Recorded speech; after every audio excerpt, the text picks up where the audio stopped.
Assalamualaikum warahmatullahi wabarakatuh. Salam sejahtera, salam damai semuanya. Selamat datang kembali di The One and Only. Siapa lagi kalau bukan Ekyo Media. Apa kabar kalian semua? Bagaimana kabarnya? Semoga kalian sehat-sehat ya. Semoga banyak uang juga banyak rezeki. Amin. Sebelumnya biar kalian gak ketinggalan seputar kita-kita, kalian bisa banget melipir ke akun Instagramnya Om Hige di @tresnayusa. Terus ada akun Instagramnya Ekyo Media di @ekyomedia. Dan akun Instagramnya Om Herdi di @herdianiadi. Sekarang kita balik lagi di segmen mengomentari Revise yang semakin ramai setiap minggunya ya. Om Hige pikir sih kayak gitu. Ini jadinya konten mengomentari awet hingga saat ini, alhamdulillah ya. Mudah-mudahan bisa sampai Revise episode terus sampai tamat. Di episode kelima, ini mantap secara keseluruhan. Dari awal aja udah mantap ya. Dimana kita bisa lihat lagi hasrat Hiromi yang terus penuh dendam gara-gara diturunkan jabatannya, hilang kepercayaan diri, hilang martabat, hilang keperja. Yang mana kita bisa lihat juga Hiromi ini meski sembrono dan emang taktiknya yang sangat-sangat mentah, terus berambisi agar dianggap sama Phoenix dengan cara yang tidak dewasa. Cenderung terlihat memang agak kolot dalam setiap rencana dia. Ya otomatis mentah. Hiromi juga kelihatan banget selalu disinggung sama kiper utama kita. Yap, betul apa yang ada di dalam pikiran kalian, Wakabayashi, sang kiper. Sampai manggil Hiromi dengan kata kasar mungkin saking kesalnya. Kisama lah, apalah. Banyak pokoknya dari situ Hiromi ngerasa banget kayak rendah. Udah senior lama di Phoenix, performa abal jadi kesalip banyak sama rekan yang lebih muda. Singkat kata, dengan akses kantor, Doi datang ke ruang Vice Tem dan mengambil Lion Vice Tem, alias nanti cikal bakal perubahan Lion Genome yang diekstrak dari motifnya Kuga. Si Hiromi ini ngasih Lion Vice Tem buat ngedatangin Deadman kepada seorang remaja nanggung yang juga seorang YouTubers. Tanpa berpikir panjang lagi banyak hal gitu, main kasih-kasih aja ke YouTuber tersebut. Bukan YouTuber, bytuber lah. Gak lihat calonnya kayak gimana buat progres ini. Temen ngobrol kesana kemarinya si Hiromi yang basicnya sama berawal dari ketidakpercayaan dan kemampuan diri yang kuat. Ya siapa lagi kalau bukan si Daiji, remaja ababil, nanggung dan masih lemah dalam sudut pandang yang kuat. Di episode kemarin baikan, ke-trigger tiba-tiba jadi kayak gini. Sampai nanti si Iki juga kaget kenapa si Daiji jadi ngambekan lagi. Mental yang sangat belum dewasa ditonjolkan secara unik dalam alur cerita Revise ini. Channel YouTube alias channel videonya Genkai Gen ya, alias channelnya yang penuh random, yang nggak ada manfaat sama sekali saudara-saudara buat kelangsungan medsos gitu. Bapaknya si Iki dan Daiji yakni Genta Igarashi. Kelakuan aneh bapaknya tersebut sampai-sampai memunculkan ekspresi lucu dari Sakura yang terlihat sebel banget. Meski lumayan bermanfaat, Gen Igarashi ini memberikan info dan bantuan bagi siapapun yang terkait dengan ancaman para Deadman. Meski Iki sudah tergabung dan pasti lebih tahu di mana posisi Deadman berada jika sewaktu-waktu nyerang, karena dah gabung juga sama Phoenix. Tetap aja demi konten menyebarluaskan identitas bahwa anaknya adalah rider sejati yang setiap saat bisa membantu, dan yang menggelitik malah nyediain sesi curhat yang gak guna, dimana pastinya warga malah curhat masalah yang sama sekali gak menarik dan sama sekali gak penting. Ada curhat bocil yang mau ngasih kado ke idol, ada supir nanya soal jalan dan juga GPS, nenek-nenek nanya kukunya bagus apa enggak, gak penting. Pokoknya ora penting lah. Sampai bejibun antrian dan juga dedek Sakura mengcapek dengan antrian tidak berguna tersebut. Kembali lagi bapaknya malah kasih beban gitu, tapi Sakura di situ muka-mukanya lucu gitu.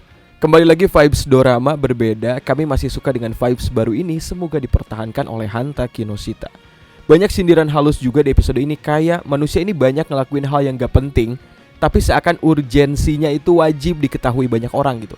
Ataupun kayak manusia tuh seenaknya atas apapun, kata si Vice. Banyak lah. Bahasanya keren sih di sini. Emang writer novelis mah beda gitu, ngambil sudut pandang gitu ya. Dalam penulisan rider jadinya seperti ini. Nah cuma ya ini sambungan ceritanya papahnya Iki yang tiba-tiba ngonten tentang konsultasi.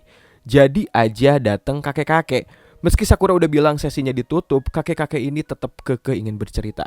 Dan Iki gak bisa nolak, ya iyalah di skripnya kan emang gitu. Meski lucu sih si kakek ini yang mulai meragu ini datang ke area si Genchan tadi alias bapaknya Iki. Dan scene lalu dilanjut di area Phoenix, meeting internal antara Phoenix Company, di mana George bilang bahwa Kong dan Lion Vice Tem resmi dicuri alias hilang. Kita udah tahu kalau Lion dicuri kemungkinan besar ya pasti sama si Hiromi ya kemungkinannya. Tapi Kong Vice Tem belum ada clue resmi mengenai hilangnya Vice Tem tersebut. Makanya si Hiromi dan Daiji sama-sama bingung, terlihat bingung gitu. Mungkin nih Hiromi nyuri Lion dan Daiji nyuri Kong, kita nggak tahu. Jadi mereka sama-sama sadar bahwa hanya satu item saja yang hilang. Dan ketika disebut bahwa yang hilang adalah 2 Vice Stem, keduanya langsung celingak-celinguk. Dan kemungkinan kedua bisa aja keduanya sudah sama-sama tahu pencurian hal tersebut memang dilakukan oleh keduanya. Jadi kayak ada misi tertentu. Dan ya George juga Wakabayashi yang udah pasti curiga terhadap Hiromi maupun Daiji. Ya lu pikir gimana orang luar mau nyuri itu item? Kan markas Phoenix-nya di atas pesawat yang terus mengapung di udara. Gimana naiknya cuy? Kecuali salah satu dari mereka ada yang mesen GrabFood gitu, GoFood ataupun ShopeeFood. Jadi ada kemungkinan yang nyuri itu abang-abang ojol. Tapi nggak mungkin juga. Soalnya mereka bisa tahu akses masuk ruangan Vice Stem gimana mau masuknya gitu. Ya susah kalau bukan orang dalam. Ya udah sangka pencurinya adalah salah satu dari anggota Phoenix itu sendiri. Dan yang dapat masalah banyak, juga ceramahan banyak dari Wakabayashi maupun George, udah pasti cuma Hiromi dan Daiji gitu. Oh ya, di sini para streamer ataupun konten kreatornya disebut VTuber, di mana Bon alias Masao si pemilik Lion Vice Stem melakukan aksinya. Basicnya sih bagus, bukan demi kejahatan, malah ingin menghancurkan hal buruk di dunia. Ini kembali lagi kelihatan banget di mana penulis Hanta Kinoshita kekeh banget ingin menyamaratakan sudut pandang di mana kebaikan, kejahatan, hero, dan lain-lain bisa saja adalah sebuah hal yang bias, ambigu. Keren banget ini cuy, hero dari organisasi iblis, keren. Jadi alasan ini relate dan bisa diterima setelahnya. Dia memprotes kerja lembur bagai kuda, kalau waktunya libur terus saja bekerja meskipun sangat lelah, dihajar aja terus. Mau apa sih kawan, mau nyari apa sih di dunia fana ini? Mungkin kata si Bon kayak gitu ya. Gila ini bahasanya dalam banget, relatable banget sama ngulik mental health dan habit gila kerja di Jepang. Hanta Kinoshita ini selalu menggiring kritik apik ke dalam 5 episode Revise sejauh ini. Mantep banget. Dan Bon ingin menaklukkan hal tersebut dengan kontrak lewat Lion Deadman yang mirip dengan Leomonnya Digimon. Gak sih, coba lu lihat, kayak Leomonnya Digimon. Unik sih. Dan bener-bener sih ini semua terhubung sama VTuber streaming ini. Semua info aktual terhubung lewat internet dan hal itu sampai ke markas Deadman maupun Phoenix. Sampai-sampai juga si cantik Aguilera bingung siapa yang nyuruh bocil remaja setengah nanggung ini jadi Deadman, siapa?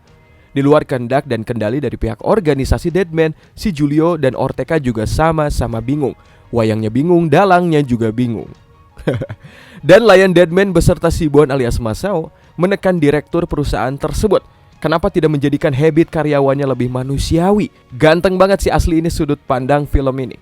Bocil mah pusing pasti ya. Yang penting form baru setiap episodenya, yaitu untuk mengimbangi penjualan. Kalau enggak ya Shirakura marah dong. Dan imbasnya takut nih, Om Hige takut jalan cerita jadi berubah, ampas gitu. Jadi ada mungkin di ending Revise ada joget-joget antara Revi dan Vice, kan takut ya jadi malah ampas gitu. Ditambah alasan si Bon Masao yang bilang ini demi menegakkan keadilan dari para pekerja yang enggak bisa speak up langsung sama atasan. Keren Bor. Kalau anak-anak social justice warrior SJW Twitter pasti bilangnya keren, thanks ya udah speak up gitu. Kayak gitulah. Gila ya ini dibuat bias gitu, emang pinter. Cuma ini kocak juga sih, di saat semua pegawai dievakuasi, malah si kakek tua renta, kakeknya Masao malah diajak ke sono langsung gitu untuk nyadarin si Masao gitu. Gimana kalau ketimpuk pecahan batu tuh pala si kakek? Meski di sana ada Revi dan Vice ya, lebih riskan gak sih gitu? Ya bisa aja pecahannya langsung kena si kakek gitu. Dan merinding banget juga pasti Iki bilang bahwa Masao itu gak usah seperti ini, sampai ngeluarin Deadman dan ngancem nyawa manusia buat speak up tentang keadilan. Itu cara yang salah. Lebih baik gue yang action, kata si Revi. Kamen Rider ini keren sih, merinding gitu. Dan pertarungan pun ya pasti dimulai di situ. Yang paling bikin epic justru sikap si kakek polos ini yang murni banget sayang sama cucunya. Bawain manju alias kayak kue-kue Jepang gitu ya, tradisional Jepang gitu, jauh-jauh hanya untuk cucunya. Si kakek yang gak ngerti apa-apa tentang dunia teknologi ataupun kegiatan cucunya lagi ngapain, VTuber apalah itu. Murni aja cuma sayang sama si Masao, ngasih manju yang masih hangat mungkin ya. Ini gokil sih. Ini keren banget sih asli. Kayak pembawaan tulus si kakek, ketawa tulus si kakek, penghayatan semua tamu ataupun cameo dalam Kamen Rider Revice ini semua kayak total gitu. Ngerti gak sih? Kayak keren aja, bukan standar Kamen Rider sebelumnya gitu. Keren. Ini udah kayak standar dorama banget gitu. Semua memainkan porsi acting dengan totalitas, gokil banget Revice gitu. Dan lanjut lagi di menit 12. Gile sih bro. Gue pusing sih. Putar berkali-kali scene ini tepatnya kayak menit 12:04. Si cantik si sayang Aguilera, sosokan acting sok kejam malah jatuhnya jadi imut banget. Nah ini sih ketimpangan yang emang sengaja ditampilin mungkin sama Hanta Kinoshita. keuuan gitu.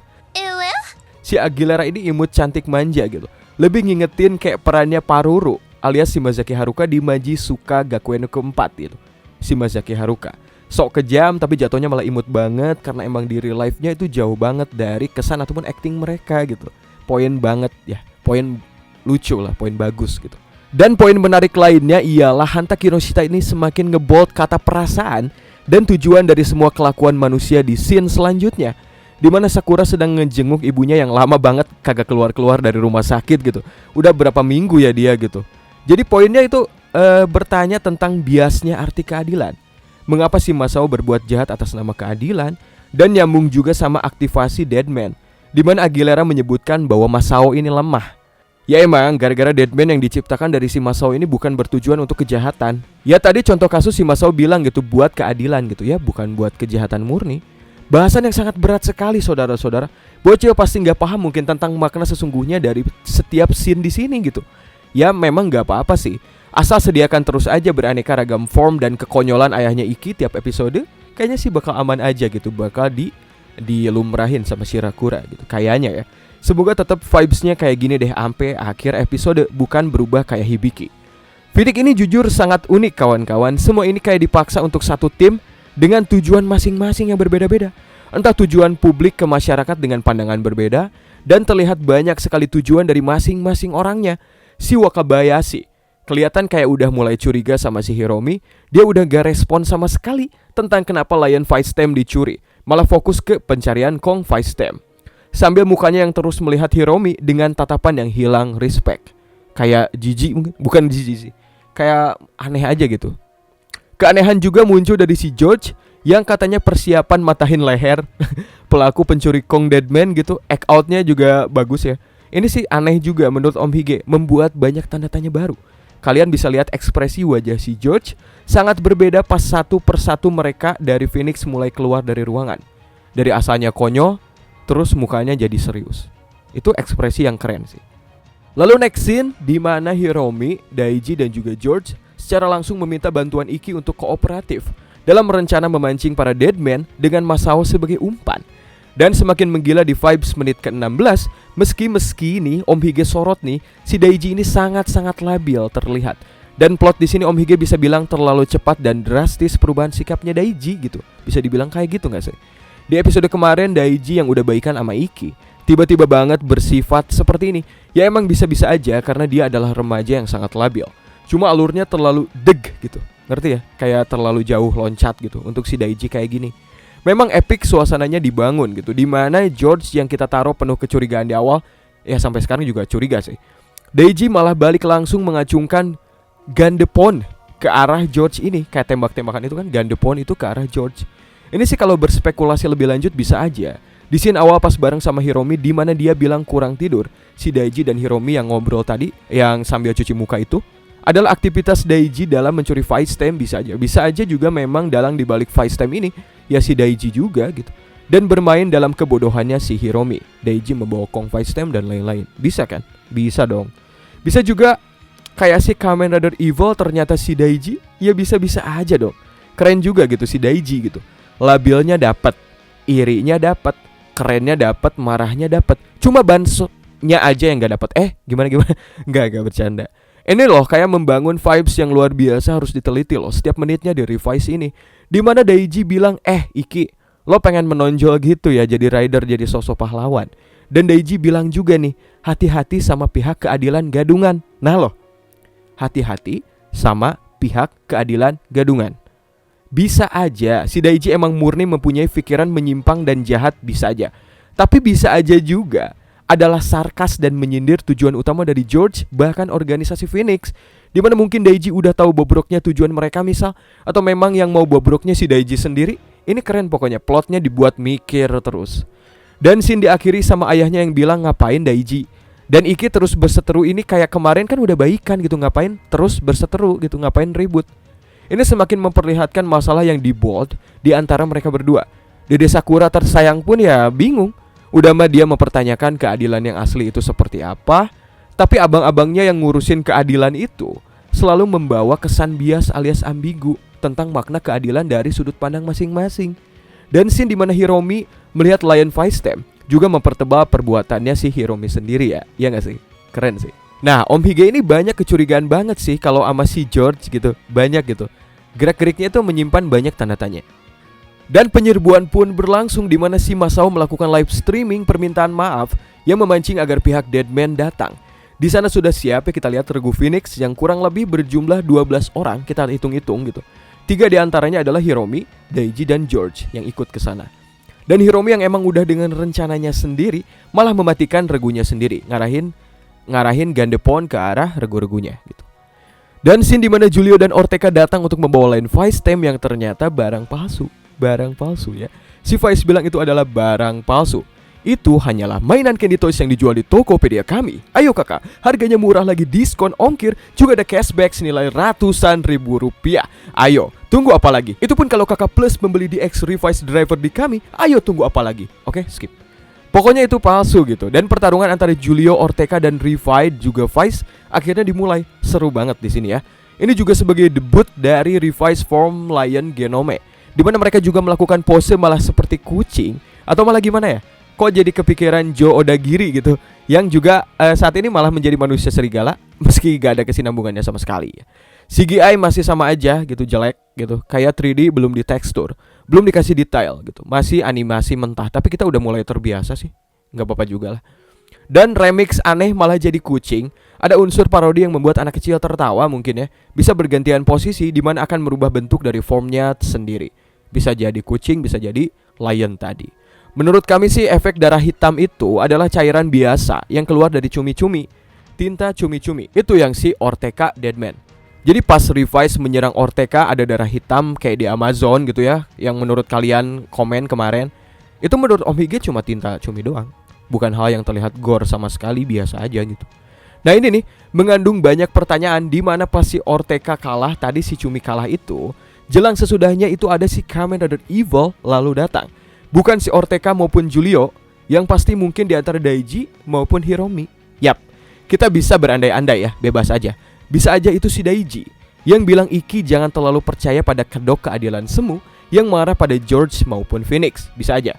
Bisa aja Evil itu adalah Daiji karena ingin membuktikan banyak hal gitu, atau karena ingin membuka kedok dari Phoenix, terus dia ternyata jadi second rider. Bisa aja. Atau alasan yang lebih logis gitu, kalau si Daiji itu karena memang dia iri hati, dengki, cemburu aja gitu, pengen ngelawan Kamen Rider. Atau bisa aja Hiromi yang sama-sama iri, dengki, cemburu, plus diturunin jabatan, dihina gitu, dan membenci semua yang terkait dengan Phoenix, terus jadi Evil Rider juga.